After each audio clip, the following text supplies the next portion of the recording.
I work at a gas station in rural Pennsylvania. It's a boring job, but it's pretty easy and it pays alright. A few weeks ago, this new guy started. I'll call him Jeremy. Jeremy's weird. He's about 25 or 26, and he hardly ever speaks. But he's got the creepiest laugh I've ever heard. My boss and I have both noticed this. But it's never been a problem, so there's not much we can do about it. Customers have never complained about him, and he's always done his job fairly well. Up until a few weeks ago, anyway. That's when things started going missing. Employee theft can be a problem at any business that sells consumer goods. There's only one person working at a time at this gas station, as it's a pretty small place. About 2 weeks ago, my boss started noticing that we were short on motor oil. At first, it was just a few containers at a time, then entire frickin' shelves and boxes from the back room. Pretty soon, entire shipments would be gone the day after we got them. And it would always be right after Jeremy's shifts. My boss has checked the security camera tapes from every single night he worked, but he could never catch him in the act. Jeremy would lock up at closing, then the motor oil would be gone the next day.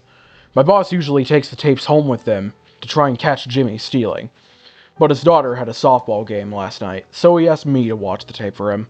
He offered to pay me overtime, under the table, so obviously I took that offer. There are 3 cameras, so he gave me 3 different tapes to check. I figured it would be a long night, but I'm trying to save up for vacation, so I really needed the money. Took the tapes home, popped them in an old VCR, and sat back. 2 days ago, the last time he worked, Jeremy started at 4 p.m. Everything seemed pretty normal at first. He counted up his drawers, switched off with the girl who was working before him, and waited for a customer. The first person who came was Mrs. Templeton. The timestamp on the video read 4:03. A regular. She picked up her cigarettes and a newspaper and paid with a 20. Nothing unusual there. The next customer was some local guy named Ron. He drives a motorcycle, usually comes in every few days, filled up his tank, got a bag of beef jerky, paid with his credit card, and then left. Next was some guy with a cowboy hat. I've never seen him before, but we got plenty of strangers passing through, just like any gas station. Got $40 worth of diesel fuel, paid with a $100 bill, and went on his way. I sat back and sighed. The only thing more boring than doing this job was watching someone else do it. My boss's offer was enough to keep me watching, though, so I left the tape on. Everything seemed pretty normal. I had a feeling if Jeremy was stealing motor oil, he knew we were suspicious of him by now. Didn't expect him to be dumb enough to let us catch him on camera. Things stayed boring and routine until about 5 o'clock. At 5:03, Mrs. Templeton came back. She must have forgotten something, but she didn't. She bought the same pack of cigarettes as before, and the same newspaper. She paid with another 20. That's odd, I thought, but then again, she's a little absent-minded. I thought Jeremy should have told her she already got her smokes, but it's not against the rules to sell somebody the same thing twice. That's when Ron came in again. He bought another tank of gas for his motorcycle again. I later checked the outdoor camera because I thought maybe he had another car he wanted to fill up. And the same pack of beef jerky. Paid with his credit card again. No big deal. Figured this was just a weird coincidence. Mrs. Templeton is forgetful, and Ron probably owns more than one Harley. That's when the guy in the cowboy hat came back in. I felt a chill run down my spine. Don't get diesel. Don't get diesel, I found myself whispering to my empty living room. But he did. He got $40 worth of diesel fuel and paid with another $100 bill. Every move he made was identical to his first visit, right down to the way he scratched his nose before he walked out. Either this guy's rich and owns a lot of trucks and just moved into town, or something really bizarre was happening. I kept watching. Every customer for the next hour was the exact same as before. Every single one. I was seriously freaked out.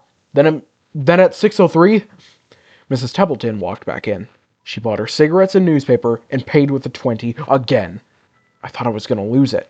I only watched another half an hour before I started fast-forwarding through the rest. It was all the same. Every customer would come in at the exact same times, exactly 1 hour apart. Now, I know what you're thinking. That sneaky man Jeremy messed with the tapes. He had run a loop of his first hour of business over and over. But that wasn't the case. There are windows around the cash register area that the camera covers, and I watched the sunlight fade as time ran on. Jeremy's routine didn't loop over. He swept, mopped, restocked, and did all of his duties exactly how you would expect. But the same customers kept coming in. I was panicking at this point. Something was seriously wrong with what I was seeing, and I had no explanation for it. I skipped ahead to when he locked up and walked out to his car. He hadn't stolen anything, but I kept watching, just to make sure. I fast-forwarded one last time to about midnight. And at exactly 12:03, out of nowhere, Jeremy's face pops up on camera. I don't mean he moved his head into view. I mean, 1 second the store is empty, and the next, his face was all I could see. He wasn't looking at the camera, he was looking at me, I was sure of it. I screamed, and I fumbled for the remote, but by the time I grabbed it, he was gone, just as soon as he had left. One frame he was there, and the next he wasn't. My hands were shaking like crazy, but I popped in another tape. The other indoor camera shows the back area, by the cash register, and I would be able to see how he got up to put his face in the camera like that. I skipped ahead to 12:03, but there was nothing. I would have been able to see him standing on a chair or something on this tape, but he wasn't there. I didn't see him enter the store at all after he left. It's like he wasn't really there. He doesn't know the security code, and no alarms were triggered that night after he locked up.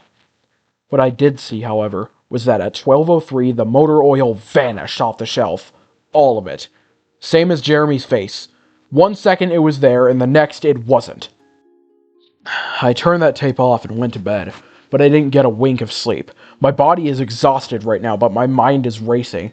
That tape was undoubtedly the creepiest, most disturbing thing I've ever seen in my life.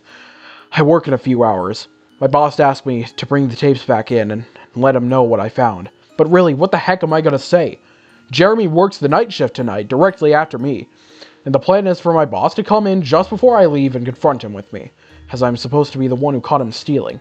But I have no idea what I'm gonna do.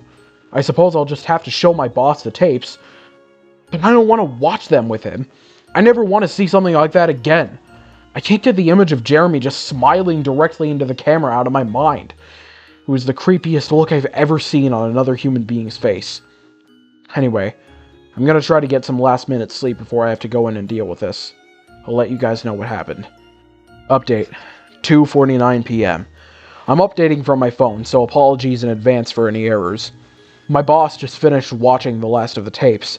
I told him what to expect, but you can't really prepare someone for something like that. He's scared. I still am too. And Jeremy is due to come in at 4. We've got a little over an hour to get our crap together, but neither of us knows what to say to him. Is he just some messed up guy who likes to steal motor oil and scare the crap out of people? Or is he something else? I don't know if this is crazy, but does anyone think he could have had anything to do with the time loop? My boss said he never noticed anything like that in the other tapes, but the way he popped up in this one made me think he knew I would be watching. It's like he wanted me to see what he could do, like he was showing off or something. The way he smiled into the camera was like a little kid showing you a sandcastle they just built or something. I don't know, I probably sound crazy. I sure feel the part. I'm gonna talk to my boss some more. We have to calm ourselves down and figure out how to handle this.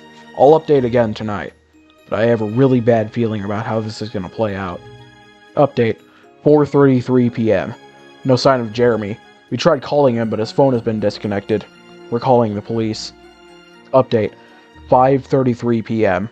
No sign of Jeremy. We tried calling him, but his phone has been disconnected. We're calling the police.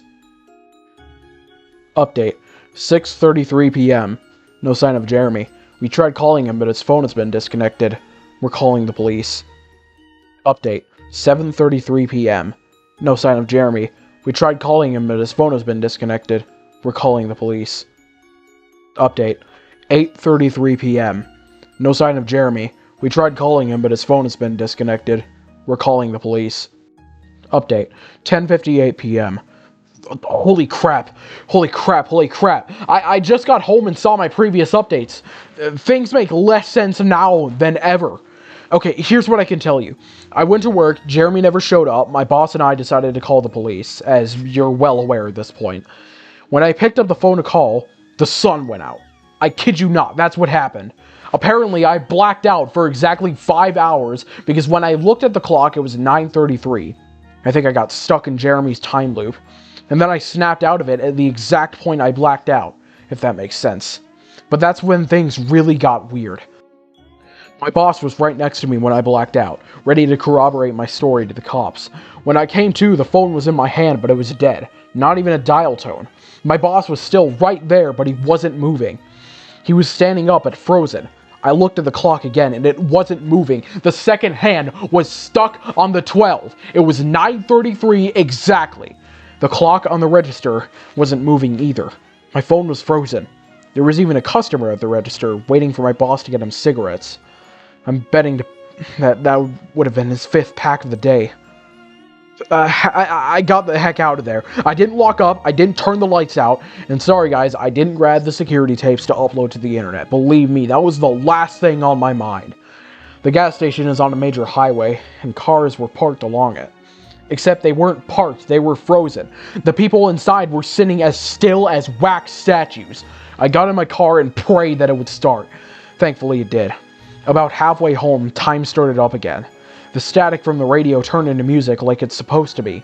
And from what I could tell by listening to the host talk in between songs, no one noticed the time freeze, or whatever it was. I was the only one. Well, I'm sure Jeremy noticed as well. I still have no clue where he is or what he's doing. I'm hiding in my room and calling the police again in the morning. I don't know if I ever got through to them before, or if I did, whether they took me seriously. I'm scared for my life at this point. I'll update tomorrow, if I can. Update, 10:33 a.m. I finally fell asleep last night around 4. I have no idea how I did it, but I guess exhaustion finally got the best of me. This morning I woke up to my phone ringing. It was my boss. He'd been calling me since about 6. He woke up when time turned back on last night and immediately called the cops. They came by to see what was wrong and he told them everything. The police around here are small-time guys. They were more concerned with the missing motor oil rather than anything. But my boss figured he would take it, as long as he had their attention. They decided to go looking for Jeremy.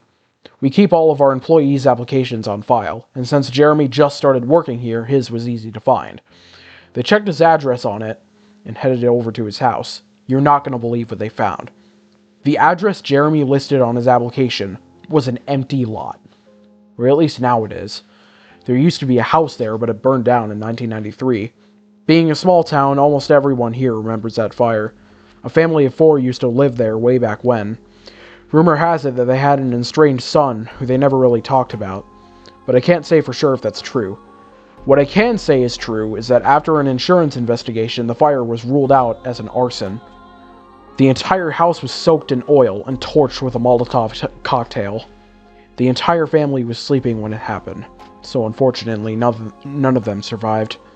They never caught the guy who did it. Rumor has it that when they tried to contact the estranged son, no one could find him. Anyway, my boss called and told me this, and I freaked out. Then he asked me to come to the gas station. What are you, crazy? I said. But he assured me that the cops were there with him. But then he dropped a bomb. The FBI were also in town, and they were going to talk to me one way or another, so I might as well come in. It was about 7:15, and I wanted to go back to bed, but I figured I wouldn't be able to sleep much more anyway, so I went down. 4 men in suits greeted me and told me to have a seat. We went over everything 2 or 3 times until they finally got all the details down. I told them about Jeremy, the security tape, last night at work, everything. Finally, after I finished, one of the agents said, "Oh, geez, we got another one on our hands." And then they made me sign a bunch of papers saying I wouldn't tell anyone about what happened.